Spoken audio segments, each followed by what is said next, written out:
welcome back to my channel. So I got my comfy clothes because we're going to be doing a girl talk today, and I want to talk to you guys about why I quit using hormonal birth control. This video is not to deter you from using hormonal birth control. It is not to scare you in any way, shape, or form. I just wanted to put this out there because I was looking at videos of people's experiences when I was first going off birth control, and there weren't that many out there, to be honest with you. And so I thought, what better way than to give someone else, a little bit of information and share my story, my experiences, my symptoms, and things like that with you guys.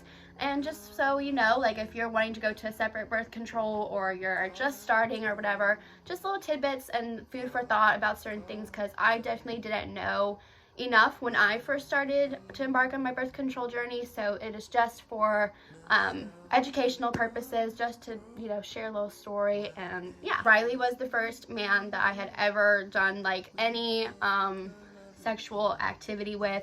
He was just the sun and the moon to me. Still is. We're married now, so definitely is. And as you know, I am a Christian, so when I made that decision, it was a very big deal. I was always hoping to save myself from marriage, but when I met my husband, it was just, the time and the place and the moment, and we just got swept up. And yeah, that's just, things just happen sometimes. And I also wanted to touch on the fact that if you have the same beliefs and that has happened to you, it is not a negative connotation on you. It does not take away from your worth. It does not mean anything bad about you. You are still worth so much, so beautiful, so loved, and so wanted. It is insane. So I just wanted to let you guys know that, because I do know from certain family members and everything like that, or just how some people try to make me feel as well, that, we can take that upon ourselves as like, it makes us worth less than before we did that. And it's just not true. In God's eyes, you are still so full and so beautiful.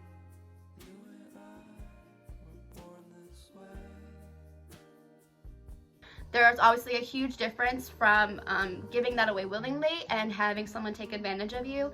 And I've had both instances, and I just wanted to let you know that if that has happened to you also, I wanted to give you all my love and my deepest apologies, because I do know what it's like to work through that and to have that happen. And it's not fair, and it should not be as normal as it is, and it should not be as a universal experience as it is. You are still so loved, so wanted, so beautiful, and there's going to be someone out there that's going to love you and give you the experience that you should have in the first place. And I knew I had to work through that also. When I met Riley, it was kind of a barrier in my mind to separate those two experiences, but someone is going to come around and treat you so much better. I got on birth control when I was 17. I just took my mom with me to the doctor. I was like, hey mom, we gotta go do this. And she just kind of looked at me like, okay. My doctor was a male. He was a great guy, but he ranged birth controls from levels of discomfort. So obviously, when you tell me that an IUD is very painful to insert, you tell me that a shot is a shot, and then there was the ring, and then he was like, okay, then we also have the pill, which you can just swallow every day at the same time and you'll be good to go. Clearly at 17, you're gonna be like, oh, that's not even a question, I want that one. But I failed to realize that I could have done more research on all these forms of birth control. There are so many, and probably could have come to a better, conclusion of which one I wanted to use. I wasn't tracking that there was hormonal and non-hormonal birth control too, which, knowing what I know now, probably would have gone with this column instead, but we live and we learn. I got on the pill, and I was taking that from February of 2019 until October of 2019. And when I first started taking it, I didn't notice too many side effects at first. I was just, had the peace of mind that I was on birth control, wasn't really thinking about, how I was feeling or anything like that. And then in April, when I moved here originally, when I first started doing long distance with my husband, I started noticing that my breasts were very tender all the time, like to a very uncomfortable extent, like putting my bra on, knocking them, moving around, walking too fast, things like that would cause real discomfort. And it didn't really click with me until later that was, my birth control. And so I started Googling it over the summer, and I was like, oh, But everywhere that I read would tell me, as if I just kept pushing through it, then those side effects would kind of subside as my body got used to having those hormones. Then I did that, and I started noticing in about June, late May of 2019, that my emotional and mental stability was very shaky, with just the longer that as the year went on. And I was like, okay, well, I did nothing different. I mean, obviously I split up with my boyfriend at the time. Riley and I were long distance, and it was really hard. And I've always struggled with depression, but never to that extent. I had never had a experience where I felt like I couldn't get out of bed, or that, you know, little tasks were not even happening. I literally just could not fathom moving on throughout my day, you know. I ended up going to therapy about that and telling her all that stuff. We of course wrote it off as, you know, the immediate you know, stressor in my life, which was being taken away from my boyfriend, moved here in less than 24 hours, and, you know, all that change, you know. So we never really came to the conclusion that maybe there was something added on to it that could have also caused a pre-existing mental state for me to be a little bit more exaggerated. So then in October of that year, I decided the pill was a little bit too much. I just couldn't imagine remembering to take it every day once I got back with being with Riley, especially living with him. I was like, we're gonna be doing too much, like there's gonna be too much going on, trying to find a job. Just living in Hawaii in general, there's so much you can go do. We haven't been together in 9 months. We're gonna want to go on dates. Like, I just thought there's gonna be too much on my schedule. I could not possibly remember to take the pill. So back to the doctor, told her all this stuff, and this doctor here, she told me, okay, well then let's put you on the shot. And she told me the side effects of taking Depo-Provera, but she kind of told me, you know, I'm so young that that type of stuff wouldn't really affect me, because she told me about the weight gain that a lot of people have. She told me about the impacts it has on depression that a lot of people have, anxiety that a lot of people have, and then she told me about sometimes it can cause like acne. I ended up getting on the shot. I took my first round of Depo. If you don't know how Depo works, you get it once every 3 months, and it is as much hormones inside of it as like, I don't even know. It's a ridiculous amount of like Depo to pill.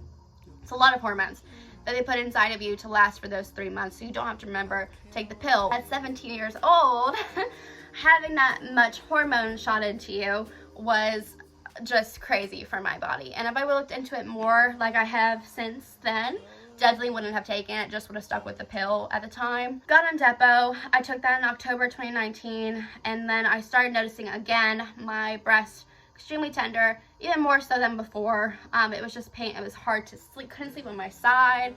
I couldn't move very quickly. In general, it was just so uncomfortable. So I was like, holy crap, this is back again. And I don't know how I can work through this, because like, it's not like I could have tracked it like I did the pill. It's like I just have all this hormone inside of me now that my body is trying to level out, and it's just, I felt very out of control with that type of thing, you know. It was like, it's in and it's going, and you know, it's what until 3 months is up, you're stuck with it. So I started noticing the breast tenderness, and then I started noticing my emotional instability a lot more. And in this sense, I started noticing, like, I'm not a big crier, okay? I am not very sensitive. My husband takes the wheel on that. He is very sensitive. I'm very insensitive sometimes, and we just balance each other out that way. I started noticing I was crying about literally everything. Like, Riley going to work might as well have been like every day I saw a puppy being ran over. Like, it was ridiculous. I was like, why am I about to cry over Riley going to work? Like, I know I love him and everything, but like, girl, calm down. I was very just on edge a lot of the time. Looking back, I don't know why I just bulldozed through it. I really thought, you know, again, my body was just stabilizing and eventually it'd get better, but March of 2019, I decided to take another Depo shot, and that lasted me until May, early June. I can't remember exactly what day I got it on in March. Might have been a little bit later in February, not sure, but somewhere in that area. That is when I was like, yep, yes, that is exactly what I felt like.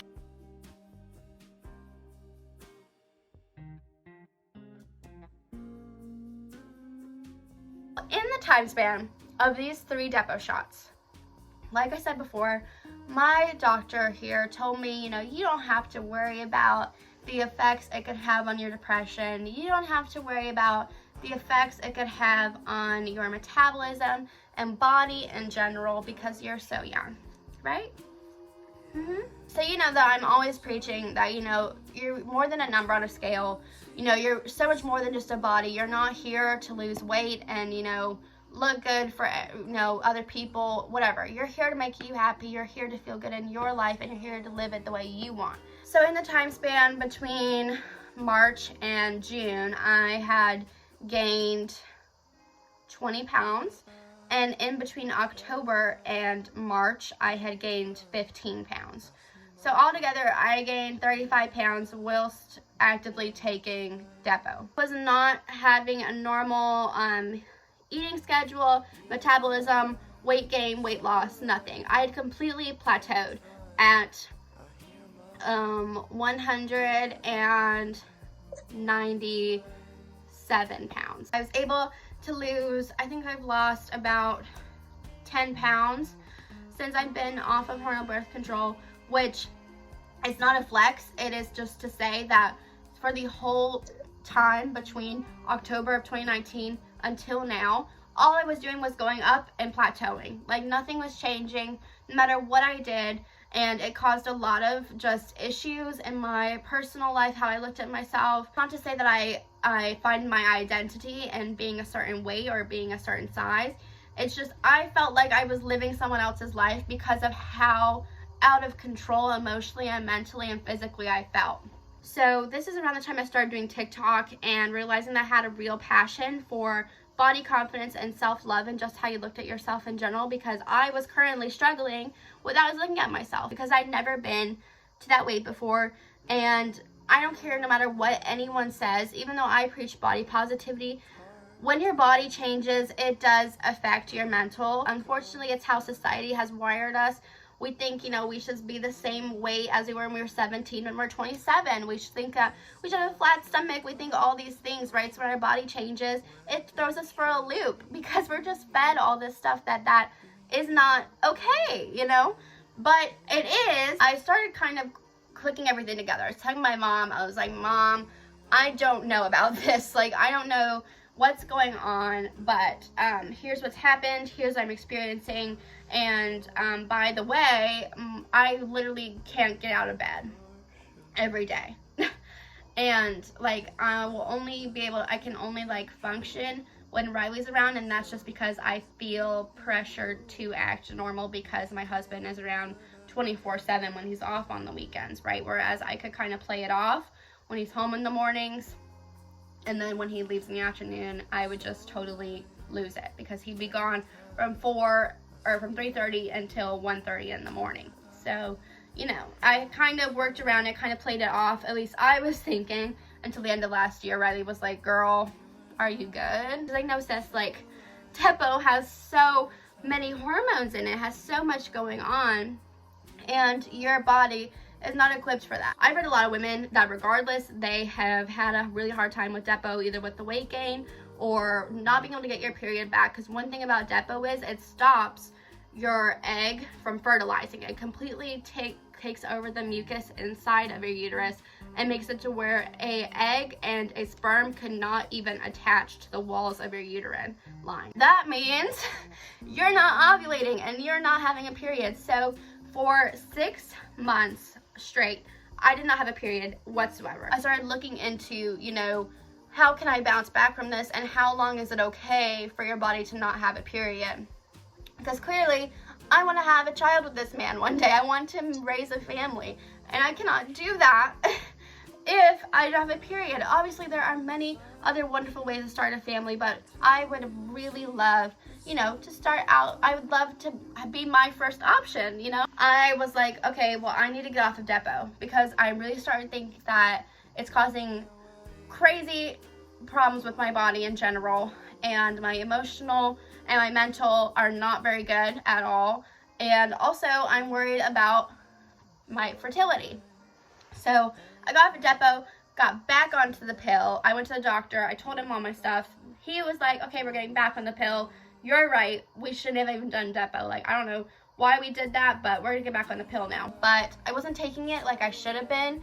And that is because when I got off of Depo, The doctor was like, okay, you should start having a regular period within another 30 to 60 days as Depo starts to burn out of your body. And then you'll have your period back. Then it was like June, I had a period. July, I had a period for 3 days. August, I didn't have a period. September, didn't have a period. October, I had a period for 11 days. November, no period. December, no period. And then now that we're in 2021, I have just now started to have a period for the past 3 months of the year thus far. So when Riley left on February 1st, we flew here together and then we just went our separate ways at the airport. I came to my grandparents' house. My mom was here because she was going to help me kind of get settled, be here while I was taking the first steps into being alone. She's fantastic. But I told her I'm not getting on birth control.